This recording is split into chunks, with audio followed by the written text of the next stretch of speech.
السلام علیکم۔ میرا نام تنزیلہ ہے۔ میں انتہا کی خوبصورت ہوں۔ اپنی تعریف کرنا اچھی بات تو نہیں، لیکن یہ حقیقت ہے۔ جو مجھے دیکھتا میری تعریف کیے بنا نہ رہتا۔ میری خوبصورتی کے چرچے دور دور تک تھے۔ میری عمر اس وقت 18 سال تھی جب میں اپنی ایک دوست صاحبہ کی شادی میں گئی۔ وہاں گئی تو سجی سجائی پریوں سے اس کا گھر بھرا ہوا تھا۔ لڑکیوں نے خوب بناؤ سنگھار کیا ہوا تھا۔ ان کی سج دھج دیکھنے کے قابل تھی۔ میں نے ہلکا سا میک اپ کیا تھا۔ وہاں جو بھی آتا مجھے دیکھ کر ایک بار میری سہیلی سے ضرور پوچھتا، یہ لڑکی کون ہے اور کہاں سے آئی ہے؟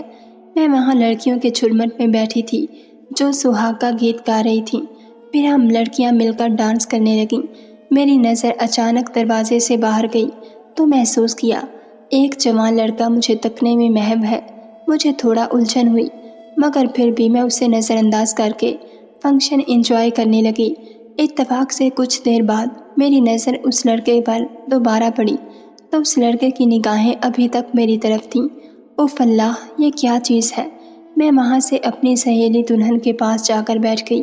اب وہ دلہن کے کمرے میں آنے سے رہا، مگر وہ وہاں بھی آ گیا۔ تب تو مجھے سانس لینا دو بھر ہو گیا۔ اللہ اللہ کر کے وہ رات گزر گئی۔ ولیمے والے دن بھی اس لڑکے کی بے چین آنکھوں نے میرا پیچھا کیا۔ میں ٹھیک طرح سے کھانا بھی نہ کھا سکی تھی۔ بس یہی سوچتی رہی کہ اس دیوانے کو کیا خبر، میری منگنی تو ہو چکی ہے۔ بہرحال شادی والے گھروں میں تو ایسا ہوتا رہتا ہے۔ میں نے اس واقعے کو بھلا دیا۔ چند دن بعد میری دلہن سہیلی بطور خاص میرے گھر آئی، یہ کہنے کو کہ فیروز میرا کزن ہے، اس نے شادی میں تمہیں دیکھا ہے اور اب تم سے شادی کرنا چاہتا ہے۔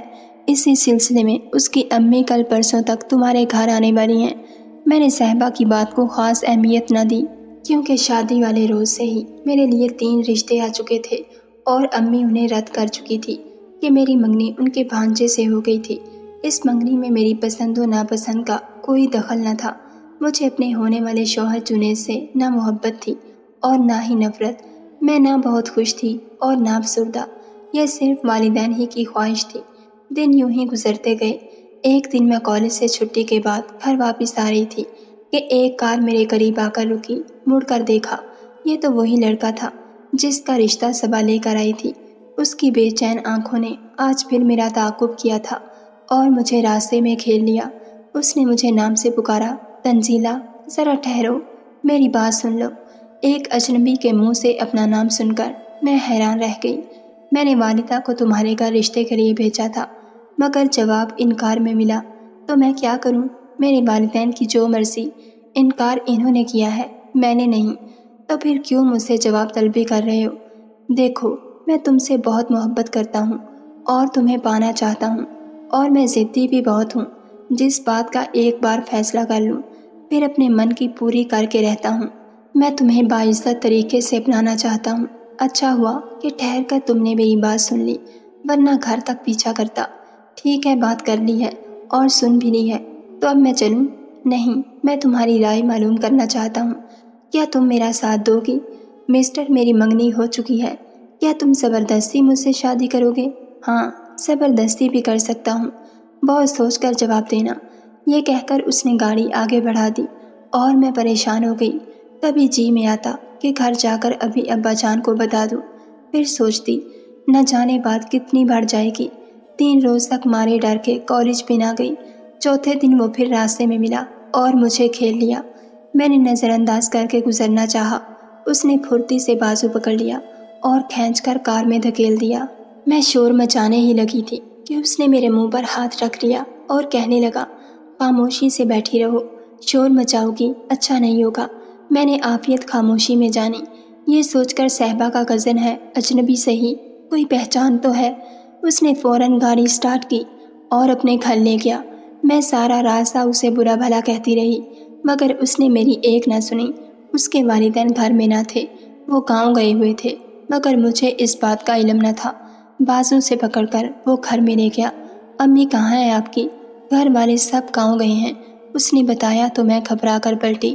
اس نے گیٹ کو بند کر دیا۔ میں رونے لگی۔ ڈرو نہیں، کچھ نہیں کہوں گا تمہیں، اس نے ہاتھ جوڑ کر کہا۔ یہ رونا دھونا بند کرو اور میری بات غور سے سنو۔ میں باعزت طریقے سے تم سے شادی کرنا چاہتا ہوں۔ بات بس اتنی سی ہے، اگر تمہارے والدین نہیں مانتے تو تم ہی مان جاؤ اور میرے دل کا خون مت کرو۔ تم چاہتے کیا ہو؟ دیکھو، مجھے ہاتھ لگانے کی بھی کوشش مت کرنا، ورنہ مجھ سے برا کوئی نہیں ہوگا۔ میں غصے میں چلائی تھی۔ ہم آج نکاح پڑھوا لیتے ہیں، اس کے بعد میں خود تم کو تمہارے گھر چھوڑاؤں گا۔ تم یہ مت سمجھو کہ کوئی نقصان پہنچانے یا کسی بری نیت سے تمہیں اغوا کر کے لایا ہوں۔ دیکھو، تم اگر ہاں کرو گی تو ہی ہمارا نکاح ہوگا۔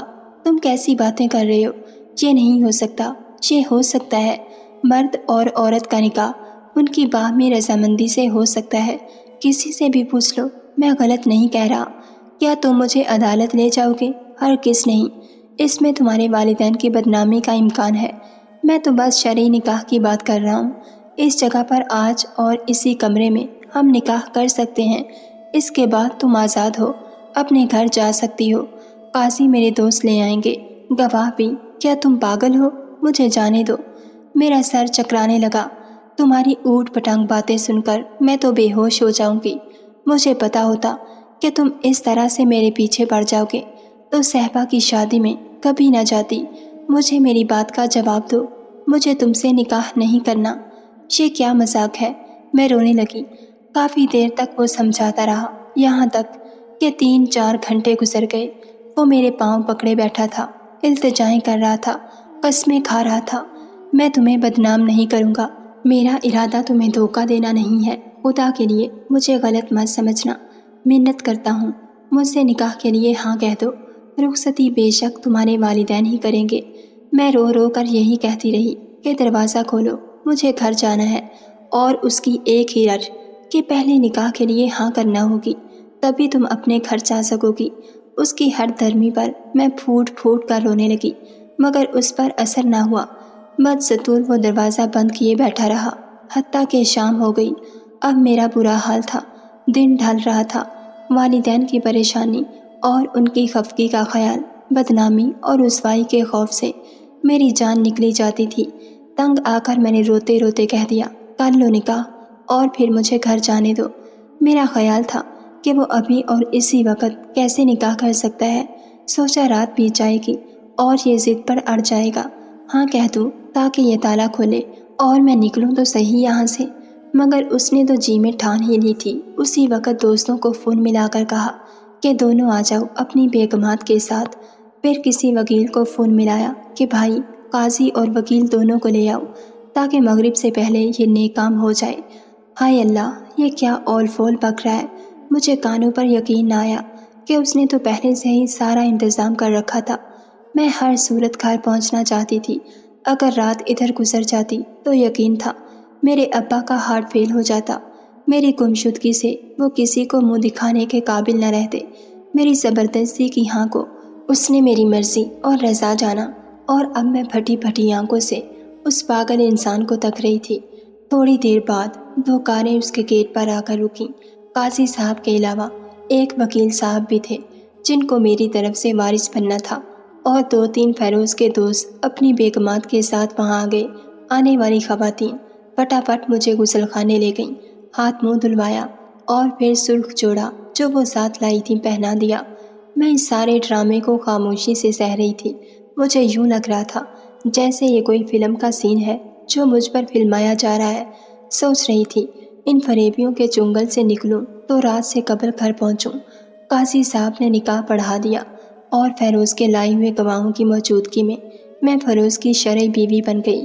ان لوگوں نے ثبوت کے طور پر تصویریں بھی بنا لی تھیں۔ تب میں نے خواتین سے کہا کہ اس شخص نے اپنی منمانی کر لی ہے، اب اس سے کہو کہ اپنا وعدہ پورا کرے اور مجھے اسی وقت میرے گھر پہنچا دے۔ ہاں ہاں، فکر مت کرو، ہم اس وقت تک یہاں رہیں گی جب تک تمہیں تمہارے گھر نہیں پہنچا دیا جاتا۔ ہم تمہارے ساتھ ہیں۔ اس کارروائی میں گھنٹہ بھر لگا تھا۔ اس کے بعد قاضی تو چلا گیا۔ وہاں موجود سب نے مٹھائی کھائی، مگر میں نے نہ چکھی۔ یہ مٹھائی میرے لیے زہر جیسی تھی۔ سب نے بہت اصرار کیا، میرے منہ میں لڈو بھرنے کی کوشش کی، مگر میں نے ہونٹ بھینچ لیے۔ تب فیروز بولا، اسے تنگ نہ کرو۔ پھر مجھ سے مخاطب ہوا، اب تم جلدی سے لباس تبدیل کر لو، یہ جوڑا تم پر بڑا جچ رہا ہے، مگر ظاہر ہے کہ اس میں تو تم گھر نہیں جاؤ گی، وہی لباس پہن لو۔ جو تم گھر سے پہن کر آئی تھی۔ میں تمہیں گھر چھوڑ آتا ہوں۔ میں نے اپنا صبح والا لباس پہنا اور وہ مجھے باہر لے آیا۔ گاڑی میں مجھے فرنٹ سیٹ پر بٹھایا، کہنے لگا میں تم سے سچا پیار کرتا ہوں، میری بات کا یقین کرو، دل میں کوئی بدگمانی مت لانا۔ نکاح میں نے اس لیے کیا ہے کہ کہیں تمہارے ماں باپ تمہاری کسی اور سے شادی نہ کر دیں۔ تم میری زندگی نہیں، اب میری عزت اور آبرو بن چکی ہو۔ خود کو سنبھال کر رکھنا۔ کافی وقت ہے اس بارے میں سوچنے سمجھنے کے لیے۔ میں کوشش کروں گا تمہارے والدین کو منانے اور راضی کرنے کی، تاکہ جلد از جلد تمہیں دلہن بنا کر اپنے گھر لے آؤں۔ ابھی تو میں نے اپنے والدین کو بھی آگاہ نہیں کیا، انہیں منانے کے لیے بھی تو وقت چاہیے۔ اس کی باتوں میں رستہ کٹ گیا۔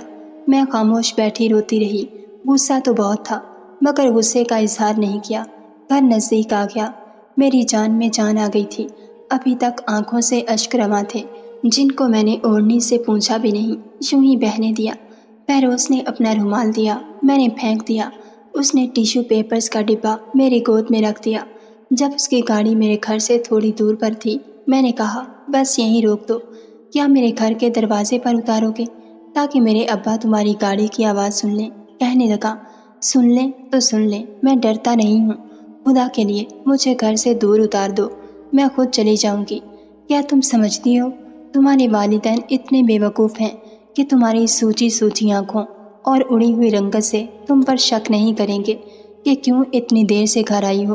کیا وہ سوال نہیں کریں گے کہ صبح کالج گئی تھی اور اب رات کے 10 بجے لوٹ کر آئی ہو؟ آخر کہاں تھی تم؟ میری مانو تو مجھے گھر لے چلو۔ اب تو جو کچھ ہوگا ہم دونوں سچائی کے ساتھ مل کر برداشت کر لیں گے۔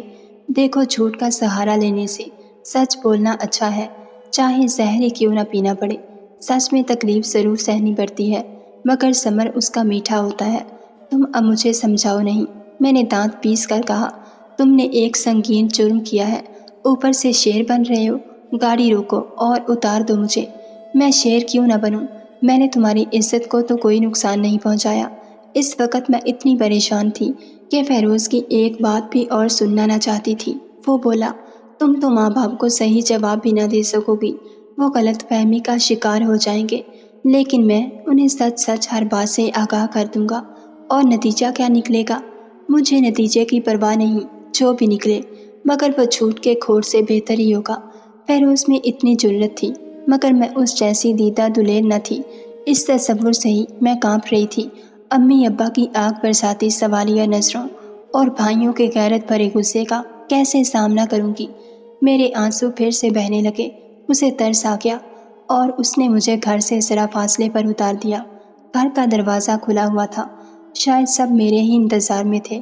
کانپتے قدموں سے دہلیز پار کر کے صحن میں آئی۔ سامنے برآمدے میں میری ماں سجدے میں پڑی سسک رہی تھی۔ گھر بھر میں سناٹا چھایا ہوا تھا۔